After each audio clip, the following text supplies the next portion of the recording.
কষে দেখি 15.1 class 9-এর page নম্বর 220, অঙ্ক নম্বর 8। 1200 বর্গ সেমি ক্ষেত্রফল বিশিষ্ট একটি আয়তাকার জমির দৈর্ঘ্য 40 সেমি হলে তার কর্ণের ওপর অঙ্কিত বর্গক্ষেত্রের ক্ষেত্রফল হিসাব করে লিখি। কী কী দিয়েছে? আয়তাকার জমির ক্ষেত্রফল দিয়েছে,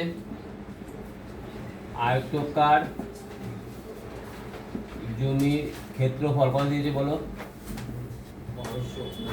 1200 কি 1200 বর্গ সেমি, 1200 সেমি স্কোয়ার। আয়তাকার জমির দৈর্ঘ্য দিয়েছে কত? 40 কি 40 সেমি। তাহলে অতএব আয়তাকার জমির প্রস্থ ব্যাপার নিয়ম কি হবে? 1200 ভাগ কত? ক্ষেত্রফল ভাগ কত বলো? ক্ষেত্রফল ভাগ দৈর্ঘ্য। ক্ষেত্রফল কত? 1200 বাই 40 কি সেমি, 0 0 কেটে দিলাম 30 সেমি। তাহলে আয়তাকার জমির দৈর্ঘ্য পেলাম, প্রস্থ পেলাম। এবার আয়তাকার জমির কর্ণের দৈর্ঘ্য বের করতে পারবো আমরা।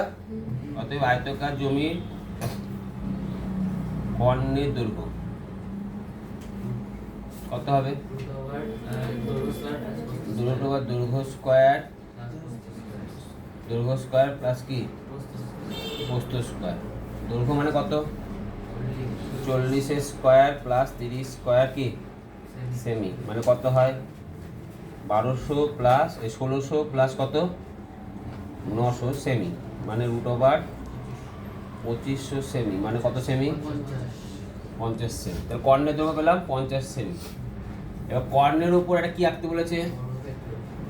কর্ণের উপর বর্গক্ষেত্র আঁকতে বলেছে, ঠিক আছে? তাহলে বর্গক্ষেত্রে বাহুর দৈর্ঘ্য কত পেলাম? তাহলে লিখবে কি বর্গক্ষেত্রে বাহুর দৈর্ঘ্য,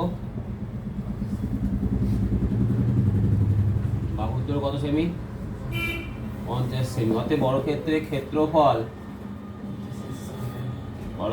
বর্গক্ষেত্রের ক্ষেত্র কত হয়? বর্গক্ষেত্রকার জমি না এটা, বর্গক্ষেত্রের ক্ষেত্রফল। বর্গক্ষেত্রের ক্ষেত্রফল কত হবে?